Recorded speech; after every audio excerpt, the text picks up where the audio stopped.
Welcome to the Way Out Media TV, where you get accurate, objective, and detailed analysis of news and politics, religion, culture, entertainment, youth education, and empowerment. Don't forget to like, share, and subscribe. I'm speaking to you today from a remote location. I am sorry I'm not able to be amongst you physically, but I'm with you virtually. Before I start, let me observe the basic protocols by acknowledging the ambassadors for self-determination, the coalition of Biafran sons and daughters, the friends of Biafra gathered here today at the Washington Press Club, Washington, D.C., United States.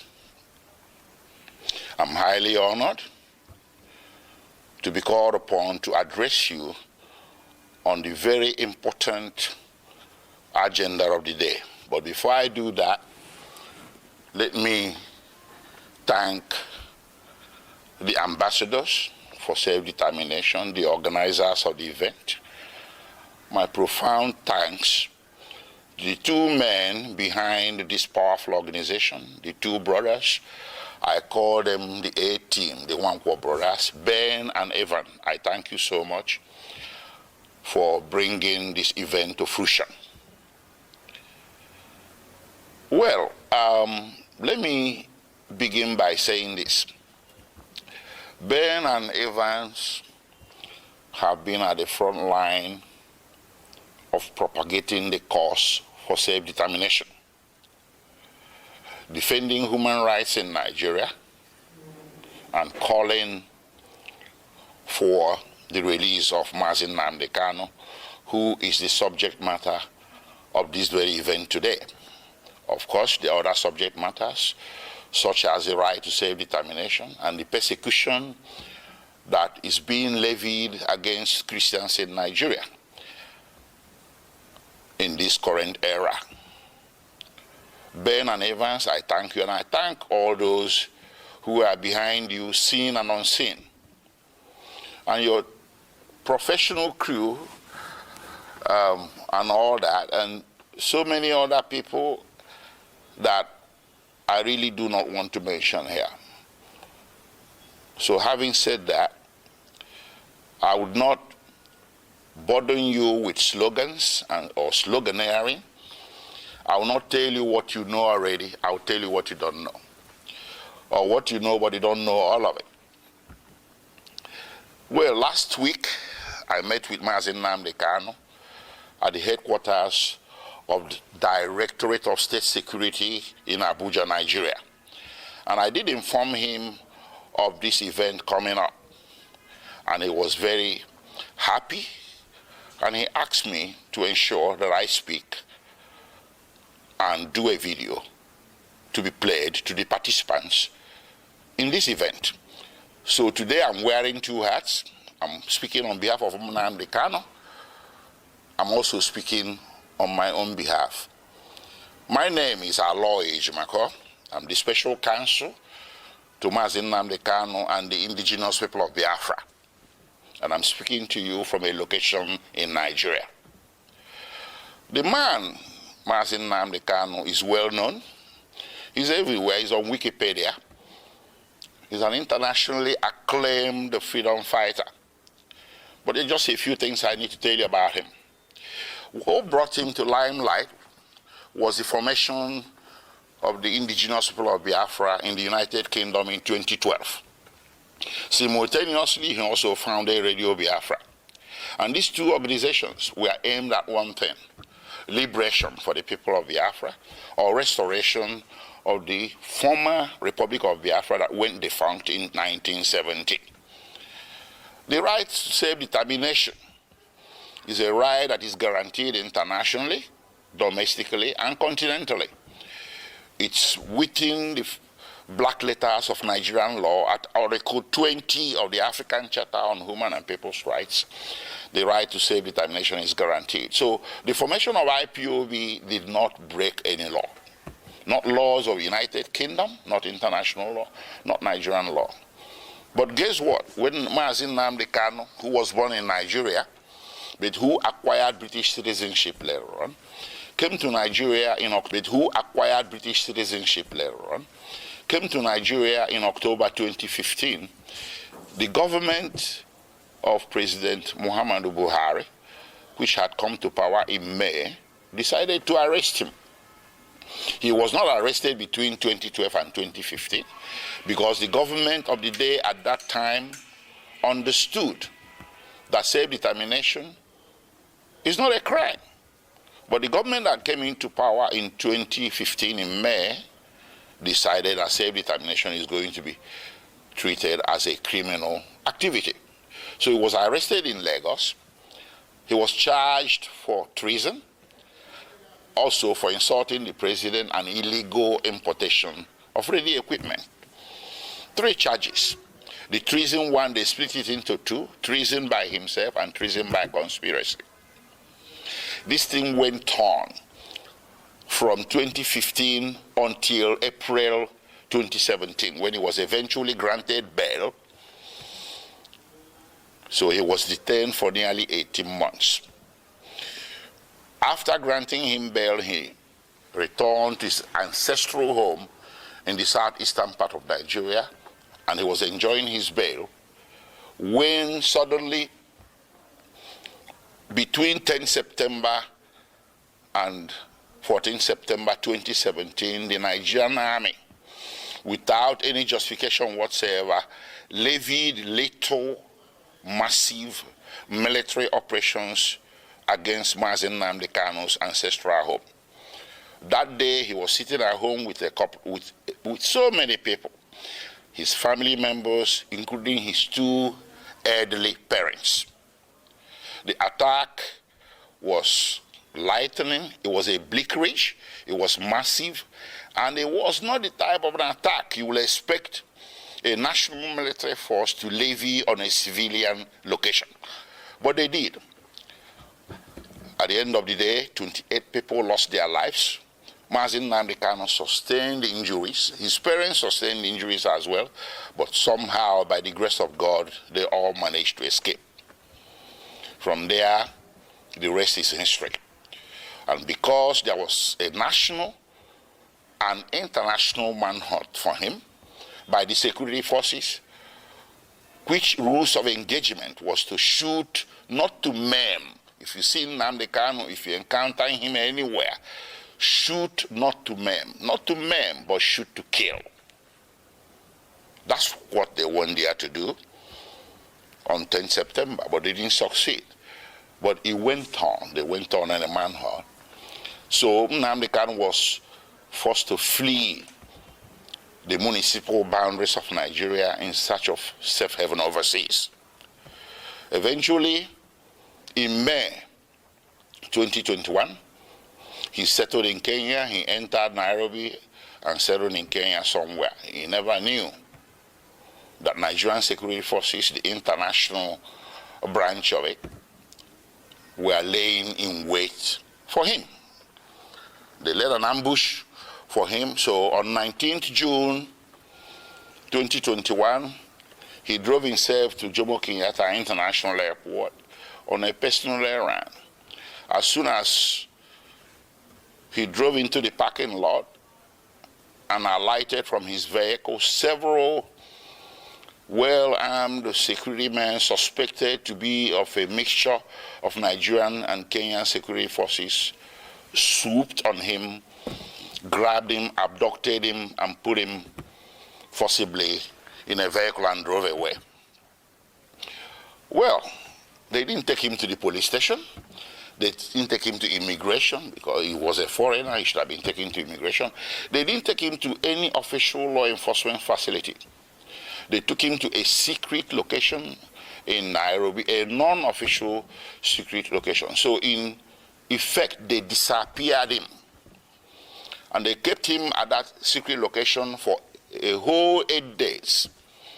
And those 8 days, he endured horrendous torture. All these are matters of record between the various tribunals and courts before whom this matter has been brought. I cannot begin to give you all the details. Horrendous torture in violation of basic human rights, in violation of the laws of Kenya, Nigeria, and the international community. When Nnamdi Kanu was abducted on 19th June 2021, the proper thing that should have been done is to take him to a police station, from there to a court. And then if you wanted him back in Nigeria, you subject him to what is called extradition proceedings. This is a basic tenet of the law that you see in the laws of any nation. Kenya has an extradition act to which Nnamdi Kanu should have been subjected. But guess what? They didn't do that. They rather disappeared him for 8 days, tortured him to their heart's content. And on 27th June, they secretly brought him out from this location and took him through the back doors, evading Kenyan immigration, direct to the tarmac of Jomo Kenyatta International Airport, Nairobi, where a private plane was waiting. They bundled him into the plane, chained him to the chair, and everything. He endured 5-6 hours flight from Nairobi to Kenya in the most excruciating circumstances. They arrived in Nigeria late in the evening, and the plane flew back to Nairobi. They took him to the headquarters of the National Intelligence Agency in Abuja, where he spent the first night with all the lights left on to assure his maximum discomfort. The following day, they transferred him to the headquarters of Directorate of State Security in Abuja. And on the third day, they brought him before the Federal High Court in Abuja. The Federal High Court was well aware that Nnamdi Kanu has counsel of record. It was an open case, it wasn't a new case, a pre-existing case.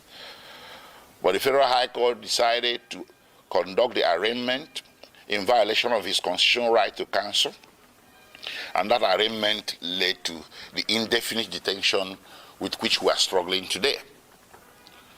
Anyways, taking you back a few steps, the little military invasion of 2017 was not unrequited, judicially speaking. I took the matter before two tribunals, or a tribunal and a court. First, I took it to the African Commission on Human and People's Rights, which rendered a decision in March 2018 condemning the action and calling it a violation of the African Charter.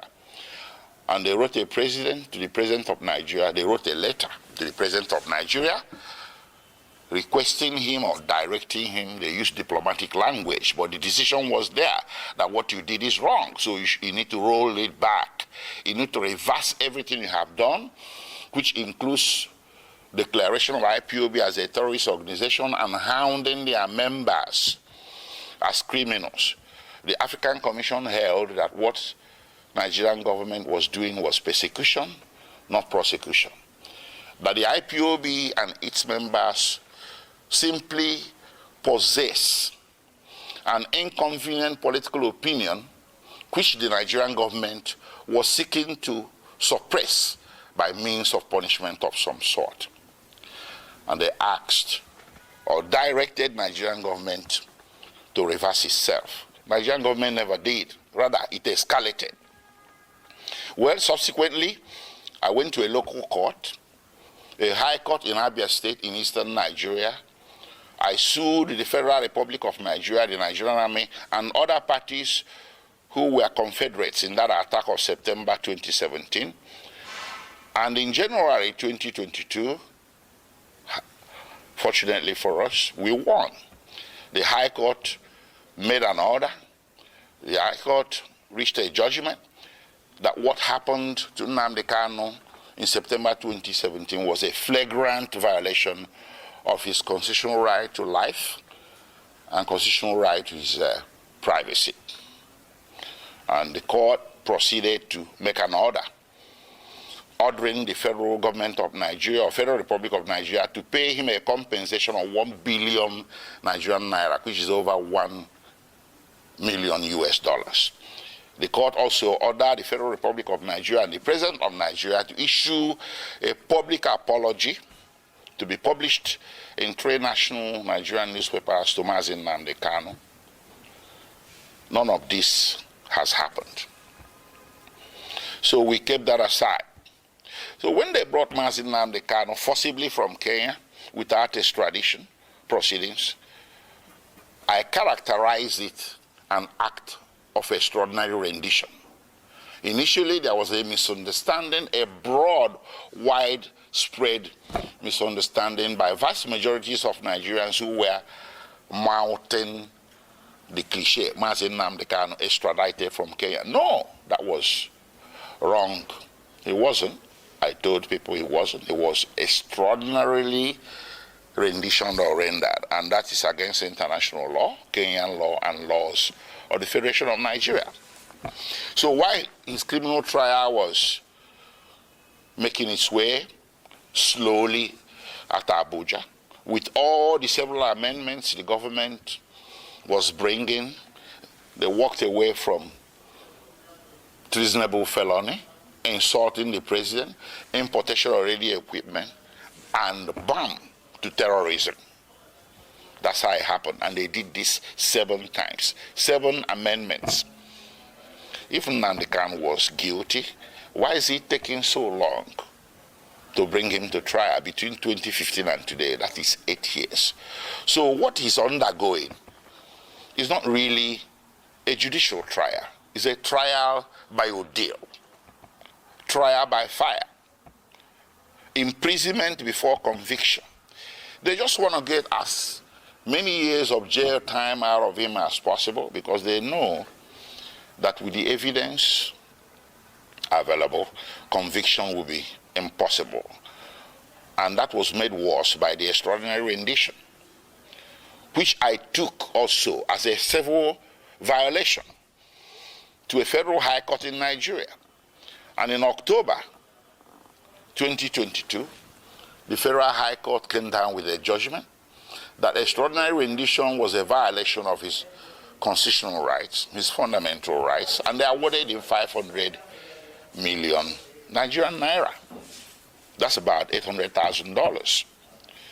So all around, everywhere that this matter has gone to, including in July 2022, before the Human Rights Council at the United Nations, the Human Rights Council, United Nations, came down with an opinion that what happened to Nnamdi Kanu in Kenya and that brought him to Nigeria is a very grave violation of international law. And they directed that he should be released unconditionally. And of course, the Court of Appeal in Nigeria did come down with a similar judgment in same October 2022, discharging Nnamdi Kanu of all charges and bearing any further trial of his person in any court in Nigeria as a consequence, as a direct consequence of the extraordinary rendition. So what more can you ask for a man to deserve his freedom? How many have I counted? United Nations, which in this case should be considered a world court. Then you have the Nigerian Court of Appeal, which is the second highest court in the Federal Republic of Nigeria. Then you have the Federal High Court, which is the court of first instance at the federal level. And of course, you have the State High Court that awarded him 1 billion Nigerian naira. So between 2015 and today, 8 years and running, Nnamdi Kanu has snagged 4 major victories against the Federal Republic of Nigeria, with Federal Republic of Nigeria winning nothing. What more do you need as stark evidence, affirmative evidence that what is happening here, ladies and gentlemen, is an act of persecution, not prosecution? It's time to end it. On his behalf, I will ask all men and women of goodwill everywhere in the world to speak up. There was this saying about Jews. When they came for the Jew, you said nothing. When they came for the Jew, you said nothing because you're a trade unionist. Then when they came for the trade unionist, you said, well, I'm a scientist. You said nothing. They took the Jew, they took the trade unionist. And then when they came for the scientists, nobody spoke for you.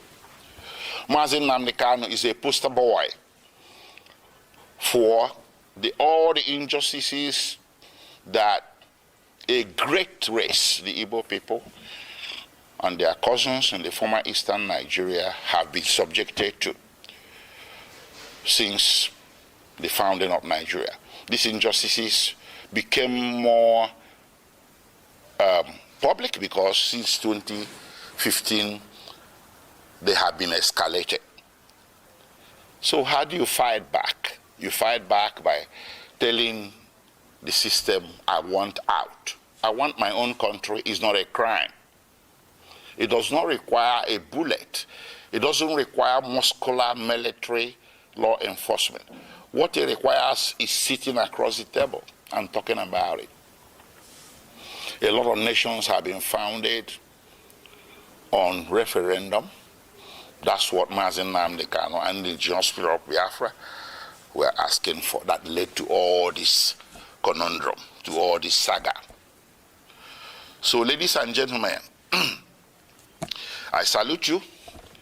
I'm grateful that you gathered here today. You responded to the clarion call by the Nwankwo, Ben and Evan, the ambassadors for self-determination, the sons and daughters of Biafra, and the friends of Biafra. For those of you amongst us who are not Biafrans, I thank you profusely, and I ask you to, when you leave Washington Press Club today, I want you to speak up for Biafrans, speak against their persecution, speak up for the unconditional release of Nnamdi Kanu, and may God bless you for that. Again, my name is Aloy Ejimakor, Special Counsel to Nnamdi Kanu, speaking to you today, May 25th, 2023. Thank you very much.